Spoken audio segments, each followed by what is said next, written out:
Perhaps the best way to describe the plight of most animals in the Philippines is how majority of Filipinos live: impoverished, dejected, always battling for a territory to call his own. Although Filipinos in general are animal lovers, animals born to impoverished families, especially their offspring, at one time or another, will be thrown away because food is barely enough for the family themselves.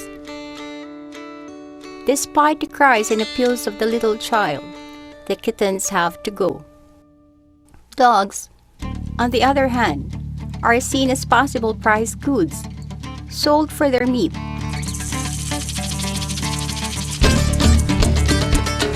How many times have the police apprehended vehicles packed with dogs bound for the market to satisfy the palate of dog-eating humans, or as a bloody sporting entertainment to satisfy a few bloodthirsty humans? How many dogs have been rescued from dogfight arenas, their limbs torn, their spirits beaten? If any cat or dog manage to survive or escape from such cruelties, they become strays, eventually labeled as menace to the community. They are believed to spread disease, and their bites can at times cause rabies. To ward them off property and food, boiling water is thrown at them, or they are hacked with a butcher's knife.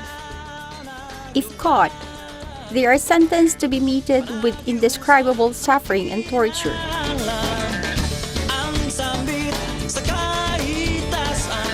No wonder animals can either be our best friends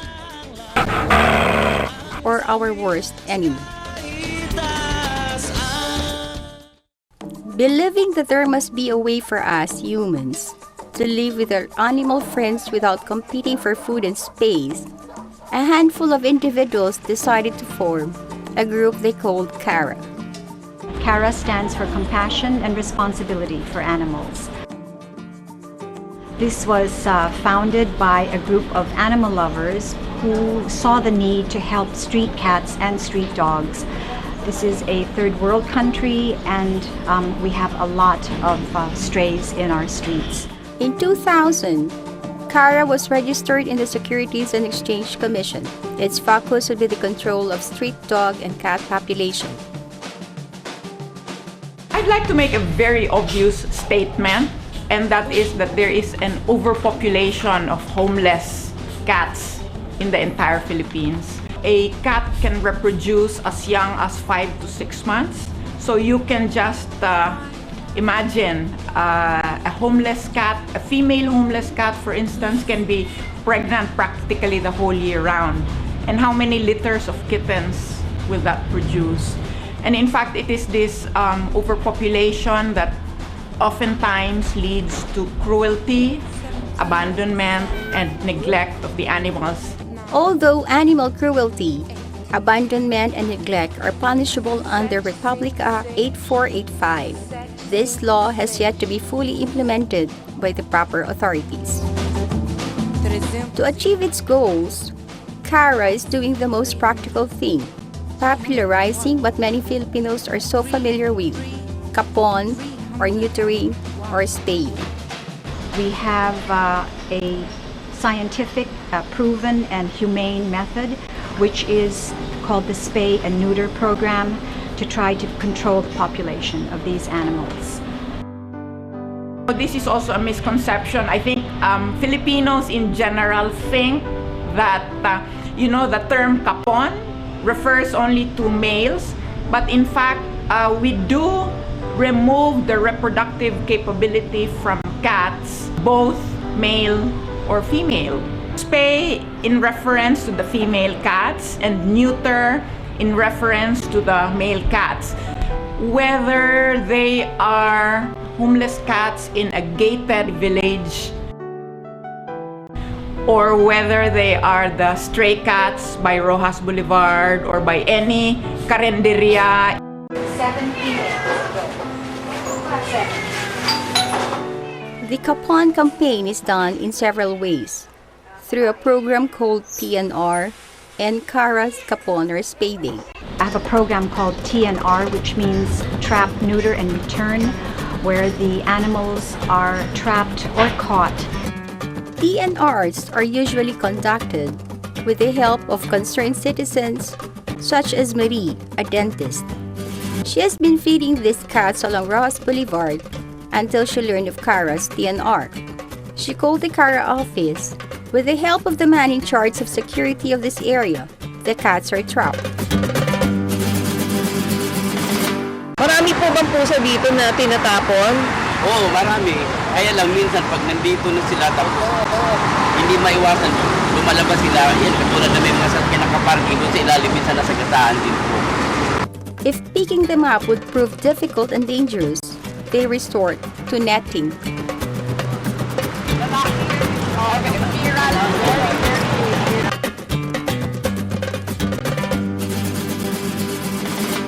Cuando se marea dolores, cuando se quema de amores, cuando se inmala su vela, cuando se inmala dolores, cuando se inmala dolores. Paano yung pusa, dadalhin namin sa clinic para gawin yung kapon, no? Alagaan naman sila ng mabuti doon.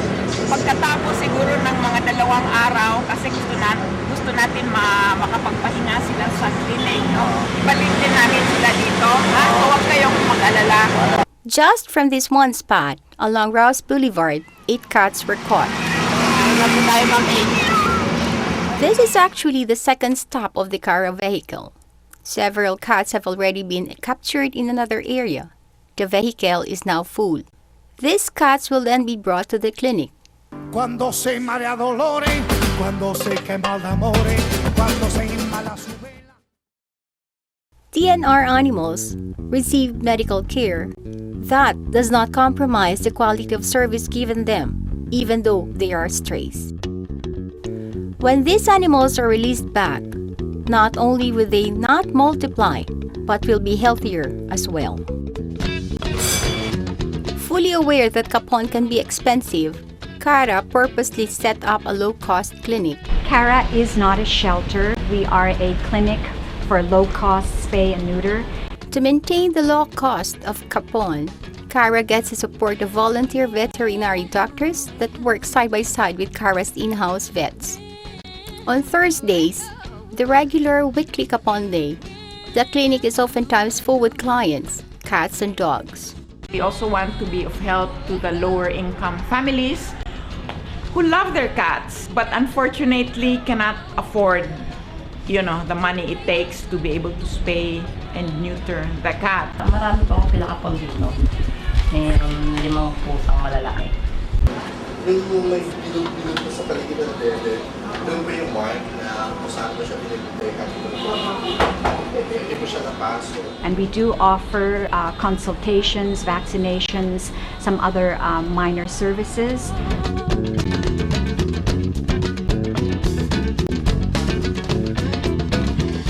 As often as possible, Cara holds 1 to 2 days free Capon clinic. Cara's immediate neighbors in Malate benefit a lot from these free clinics.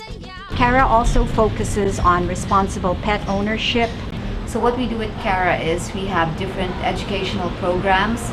We try to go to different schools, to the different barangays, to give them an awareness on the benefits of Capon or the spay-neuter program.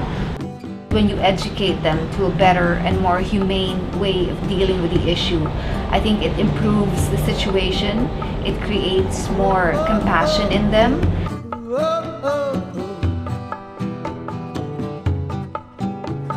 Good. Okay. So dapat po, kung nag-aampon kayo galing sa kalye, kung nagre-rescue kayo, dapat pakapunin ninyo. Many of the Cara members do their own rescues, and on certain occasions we do rescues where we involve the MMDA or the fire department for their, it's called the one-man ladder that goes up. We did recently, maybe 2 months ago, we did a rescue on EDSA of a cat that was 30 feet above street level, and it took 4 hours, but we were able to rescue the cat. One example is Slim. Someone threw boiling water over his body. So what happened is he lost a part of the fur from the other side of his body. But since oftentimes they were rescued from a difficult situation, they are first given medical attention. Call our recovery room. This is where we put our kittens, yung mga sick kittens, and also sick cats. This is where we isolate them.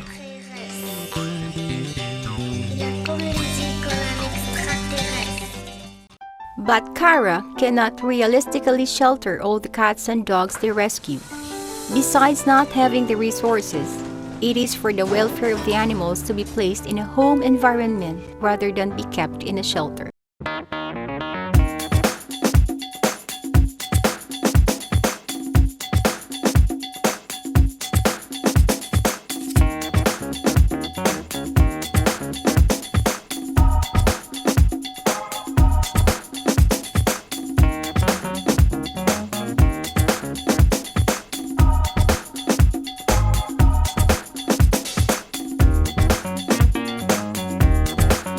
For this reason, Cara's other main program is animal adoption. And every month we have an adoption program which we set up either in Greenbelt 5 or in Bonnie High Street.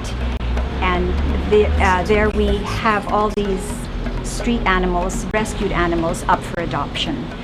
We are helped by Hobbs and Lands and Bow and Wow, who are very compassionate also about animals. Nadaan lang kami dito, namamasyan lang. Sa daanan namin yung may nakapaskid na alam, kapit, mga cat.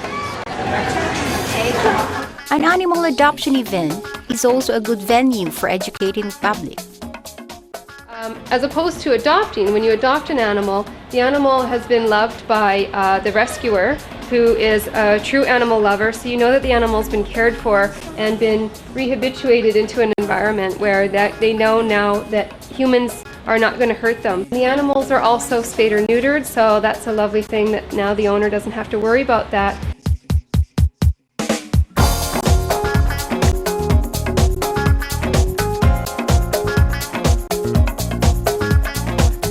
This is our first cat together. I'm adopting Phoenix. Adoption is easy. Those who want to adopt simply have to fill up the adoption papers and pay a reasonable fee.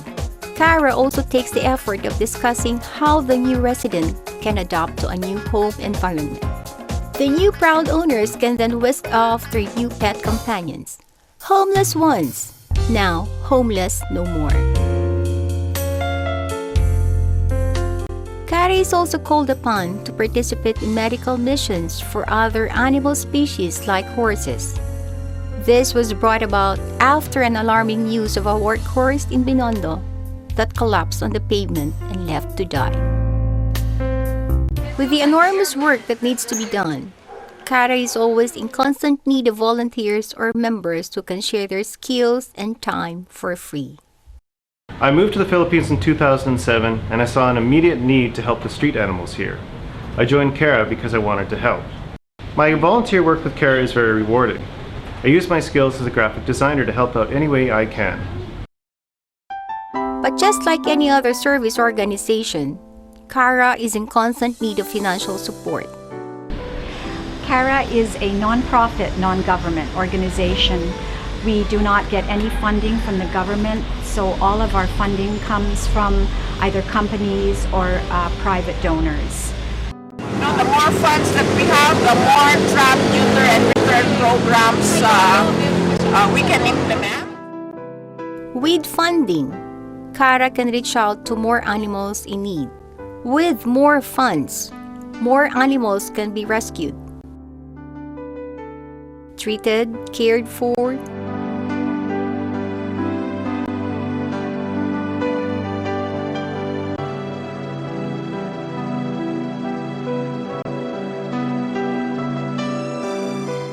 neutered, and prepared for adoption.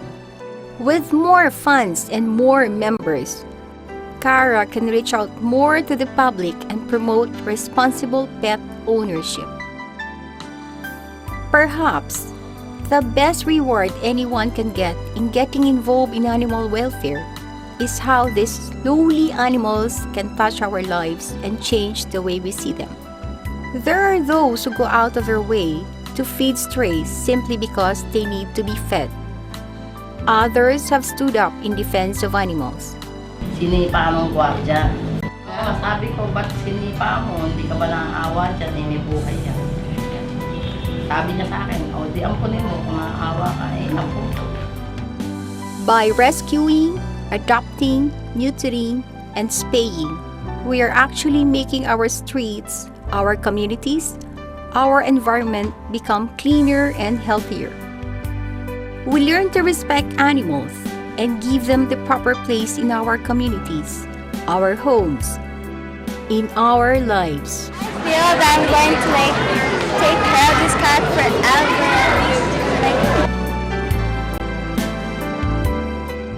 We'd like to ask people that are animal lovers that if they do see cats or dogs on the street and they are in need of help, perhaps lend them a helping hand. Maybe give them food, give them water, or if you have the means, bring them to a vet clinic so at least they can get some medical treatment, and then possibly find a foster home, somebody to adopt, or if you have room in your home or you're capable of doing it, take them and give them a home. So I think the more compassion that we generate in this world for animals, I think we will have a better world where